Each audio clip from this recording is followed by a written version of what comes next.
Climate is not similar to weather, which is constantly changing. Climate refers to the long-term weather patterns prevailing for a given area of the planet. The terms from the Greek word "klini" meaning to slope. It evolved into klima, connoting a zone or region of the earth as characterized by its atmospheric condition. In ancient Greece, the orb of the sun stood at a high angle in the sky at noontime as ships sailed towards the north, and the daytime temperature of the air would get colder. So these paragraphs explain that climate and weather are different. Weather changes every day. It can be sunny today and rainy tomorrow, while climate refers to the long-term average pattern of weather in a particular place, usually measured over many years. So climate tells us what kind of weather is normal for an area. Hence, the climate in the north was colder than in the south. The paragraph talks about the origin of the word climate. It comes from the Greek word klini, meaning to slope, and that became klima, which referred to a region of earth defined by its weather and temperature. The ancient Greek noticed that temperature changes depending on how the sun's rays hit the earth. Places farther north were colder because the sunlight was less direct. Another consideration in explaining climate change is the interaction between the sun and the earth. The best way to visualize this relationship is to look at the orbit of the earth around the sun. With the sun in the center, the earth moves in an elliptical motion. It discusses how the relationship between the earth and the sun affects climate. The earth orbits on the sun in an elliptical path, which influences how much sunlight different parts of the planet receive throughout the year. This movement helps explain why seasons change and why climates differ from one region to another. Earth moving around the sun. While the orbit remains on the ellipse, its position, the orientation in the space changes over time. Due to the tilt of the Earth, the whole area does not receive equal amount of sunlight. The Earth spins around in own axis, an imaginary line from the North Pole to the South Pole, which dips and wobble gradually. The Earth could then be imagined like a spinning top of the trompo, turning in and wobbling in a path about the sun. The element of interaction between the sun and the earth are defined as follows. Aphelion refers to the point of the orbit of the earth farthest from the sun. Ang aphelion is the murag sa usa ka layon ang earth sa sun. Perihelion is the point of orbit of the earth closest to the sun. Ang kuano po daw kay 1. Ang sa kadulon sa sun, ang earth. Earth's axial tilt is an inclination angle of the earth's rotational axis in relation to a line particularly to its vertical plane. Number 4, precessions is the change of the orientations of the rotational axis of the earth. Number 5, equinox. Equinox refers to the time the sun at noon is directly over the equator. It happens twice a year and causes an almost equal length of day and night. Number 6, solstice happens when the sun at noon sits above the Tropic of Cancer or the Tropic of Capricorn. The summer solstice has the longest period of daylight in the year, and the winter solstice has the shortest period. Number 7, precessions of the equinox refers to the motions of the equinox relative to the precessions of the Earth's axis of rotations. It happens over thousands of years. The center of the Earth's optical motion is the Sun, but the angle or orientation of the planet around the Sun makes all difference. In discussing global warming or climate change, it makes sense to start considering the orbit of the Earth. Sunlight falling upon the Earth warms the planet. The amount of sunlight, however, is not constant. since the orientation of the Earth to the Sun changed. There have been eras of climate change in the past. It is possible that the 21 centuries may introduce yet another dramatic change in climate.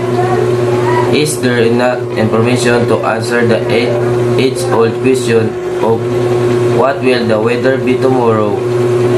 Siliberto 2015. There is a growing body of data suggesting that the climate, not just the local day-to-day weather, is changing all over the world. In fact, since the end of the 20th century, many scientists have asked if the Earth is headed for another ice age. Sparks and Oxford's 2004. Good afternoon, ma'am. Good afternoon, mates. I'm Marlo Perpetua and this is my topic, Milutin-Milankovitch theory.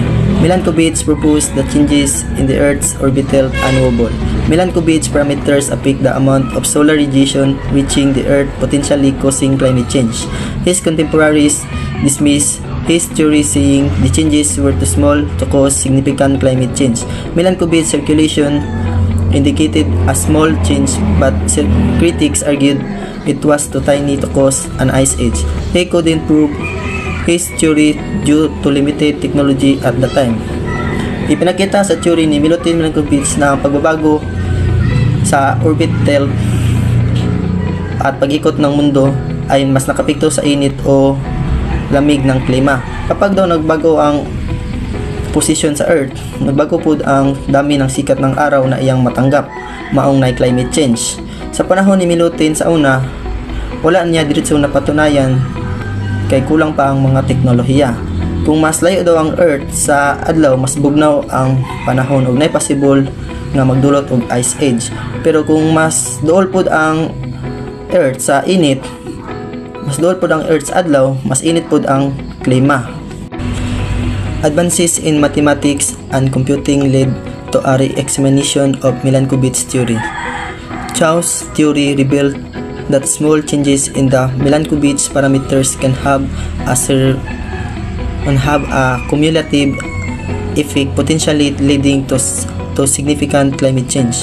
Milankovitch theories is now considered relevant to understanding long-term climate change. The Earth climate is influenced by changes in solar radiation, which can have a significant impact over thousands of years. Nangumunlad ang siyensya at teknolohiya, muling napatunayan na tama ang idea ni Milutin-Milankovitch. Pinakita na bisag gamay ng pagwag o pag-ikot sa posisyon sa Earth sa adlaw, pwede Japon makapekto sa klima inigabot sa daghan nga mga tuig. Kapag bahagyang nagbago daw ang direksyon o pag-ikot ng mundo, maaari daw nga mas daghan nga mga lugar ang makaranas o taglamig o tag-init kisa sa dati. Iniglipas sa mga libo-libong mga taon, nagdulot siya og mga pagbag-o sa klima sa kalibutan. The Milankovitch parameters seems to be part of the cause of climate change.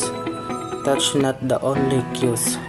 Some other factors seems to be needed today as the world consider climate change and its implication of food security and national development. Most of the scientists who study of climate change agree that the average temperature of Earth atmosphere has been increasing by over 90% in the latter part of the 20th century. There are two opposing arguments on the issues of whether or not this global warming is just natural.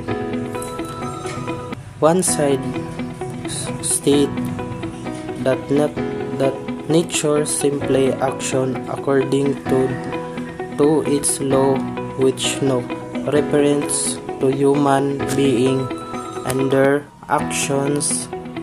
It the means reasons. Meanwhile,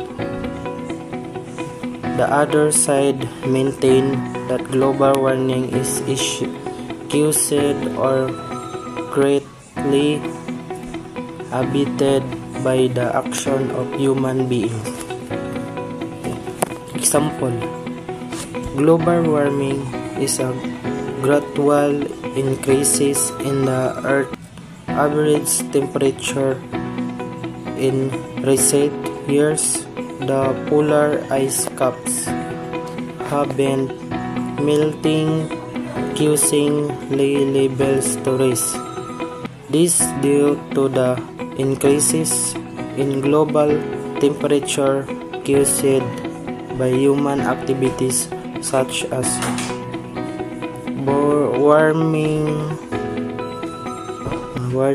fossil fuels, deforestation, and pollution.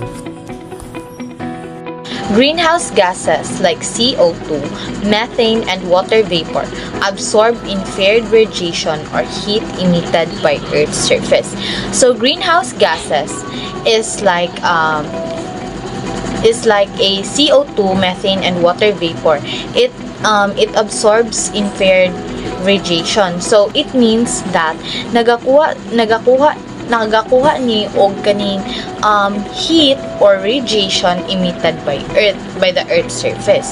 So this trap is a redirected in all direction, warming the atmosphere, similar to how a dam holds water, as noted by John Tyndall. So bale kani ang greenhouse gases, siya ang kaning kumbaga naga-redirect in all directions sa para maging warm ang atong atmospheres, like similar how to dam holds back water. So if walay dam ang isa ka kaning mahulog tanan ang tubig, kumbaga kusog kayo ang kaning walay control ang water ana. So just like kaning sa greenhouse gases, it also protects or redirect para ma-minimal lang ang kaning kainit sa surface or sa atmosphere nato.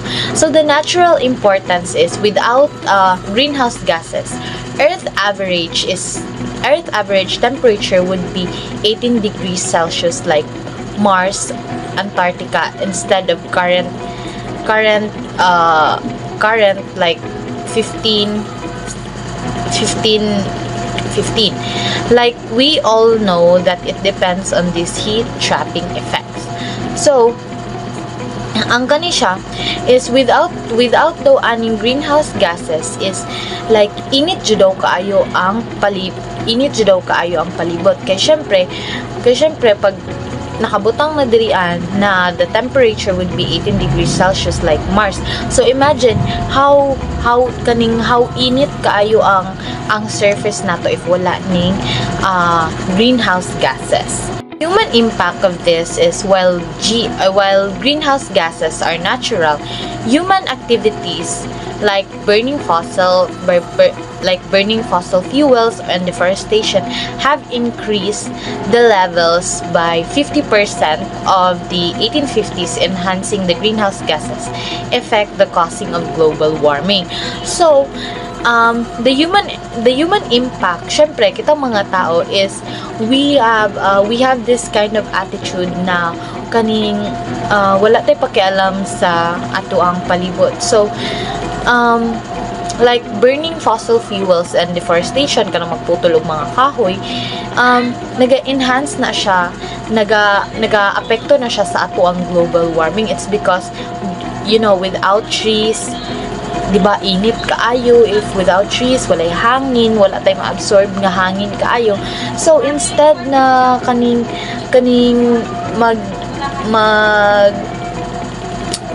magbugnaw, kita mga tao is very baya kayo. So kaning mo na siya, maka-affect na siya sa climate, sa global warming.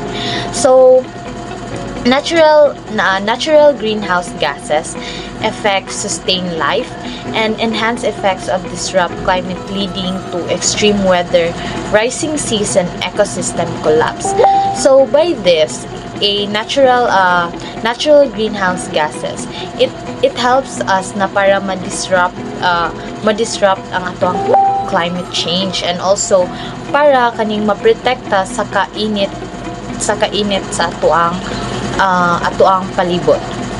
19th century, Tyndall's observation in mid-19th century, John Tyndall identifies water vapor as the most pre-relevant greenhouse gas at the time of CO2 levels were low due to limited industrial activities. So according kay John, kaning dili pa kayo the water vapor as the most prevalent greenhouse gases. It's because due to kaning limited lang go ng industrial activities. So sa pre-industrial era, limited CO2 emissions, manufacturing was not widespread. So CO2 emissions is from burning fossil fuels were minimal. So kaning sa pre-industrial also, minimal lang pod ang fossil fuels. So if very minimal, so dili kayo siya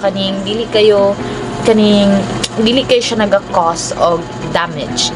So sa post World War II industrialization impact, after World War II, industrialization increased in many countries, leading to a significant rise of atmospheric CO2.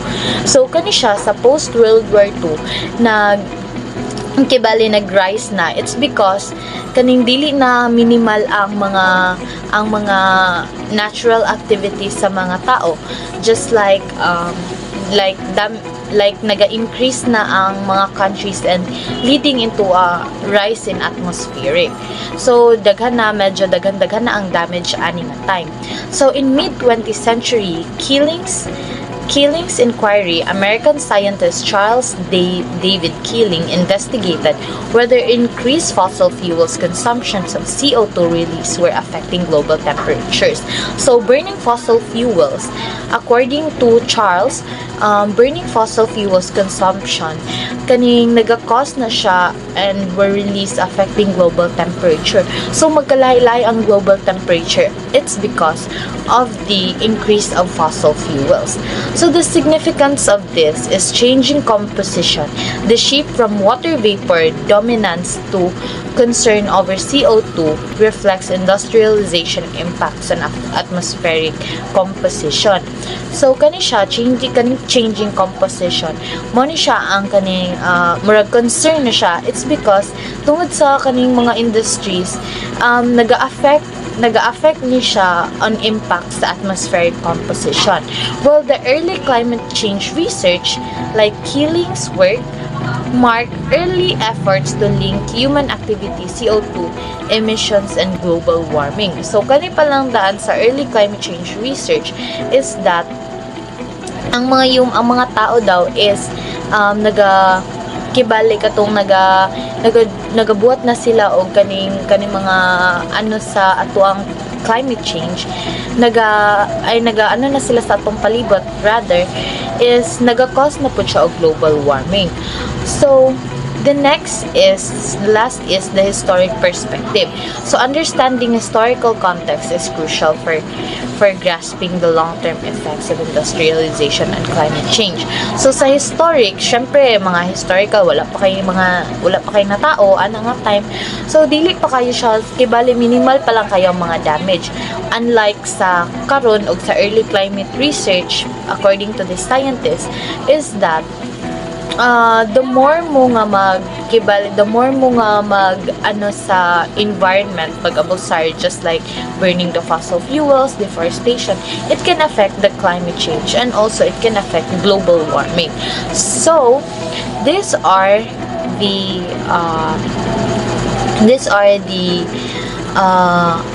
my understanding from my report. He began to measure the amount of CO2 in the atmosphere of a place far away from the industrialized nations. On instinct, volcano on the island of Hawaii in the Pacific Ocean, where 2003 the Killing Curve figure 3.16 is a graph that plots the continuous measurements of data taken at the Mauna Loa Observatory in Hawaii. The graph shows the concerns of Engineer Tyndall in the mid-19th century and Dr. Killing in the mid-20th century, where we founded the carbon dioxide concentration has gone up and the temperature has also risen. These findings are the solid proof of global warming.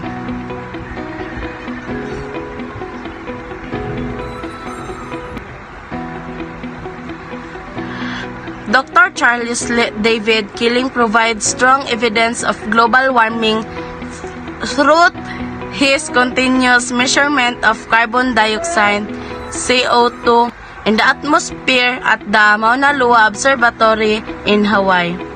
He began collecting data in the mid-20th century from this remote location to avoid pollution from industrial areas.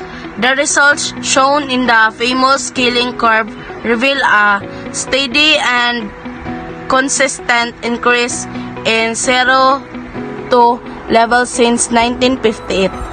This rise in carbon dioxide is directly linked to human activities such as burning fossil fuels and deforestation.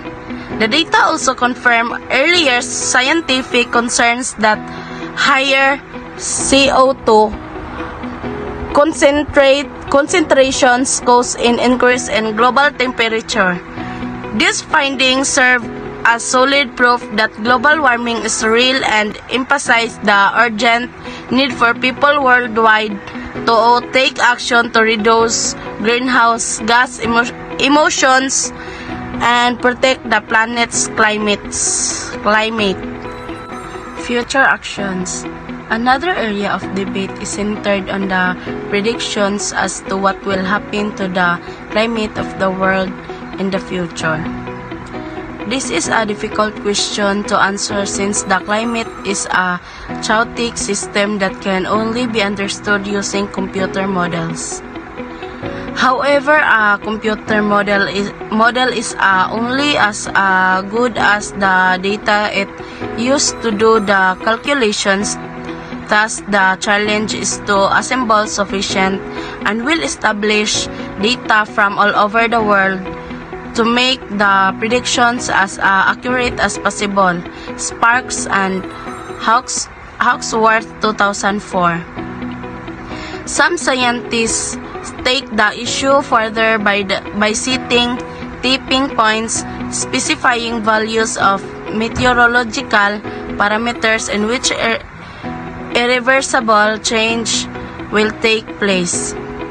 Upon reaching the tipping point, a new state would replace the old one.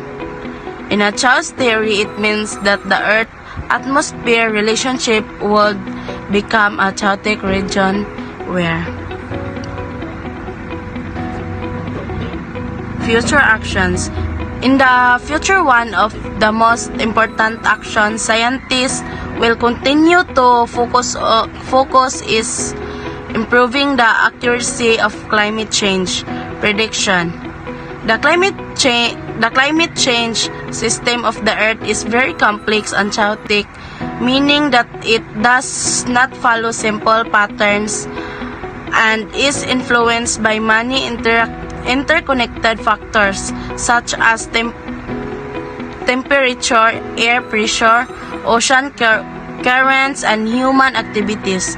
Because of this complexity, scientists rely on computer models to study and predict what might happen to the global climate in the coming years. However, these computer models are only as reliable as the data that is used to create them. This means that if the data entered into the system is incomplete or inaccurate, the results will not truly represent what might happen in the world. Therefore, one of the key future action is to collect more accurate, detailed, and consistent climate data from all regions of the world. This includes monitoring atmospheric temperatures, greenhouse gas concentrations, sea levels, and other environmental factors. The goal is to make sure that the predictions become as precise as possible, allowing governments and organizations to plan effectively for future climate changes. Scientists also discuss the concept of tipping points. These are critical thresholds in the Earth's climate system where small change can lead to drastic and often irreversible effects. For example, if global temperatures continue to rise beyond a certain level, it could trigger large-scale melting of polar ice caps or permanent change in weather patterns. Once a tipping point is reached, the Earth would enter a new unpredictable state that would be difficult or even impossible to reverse.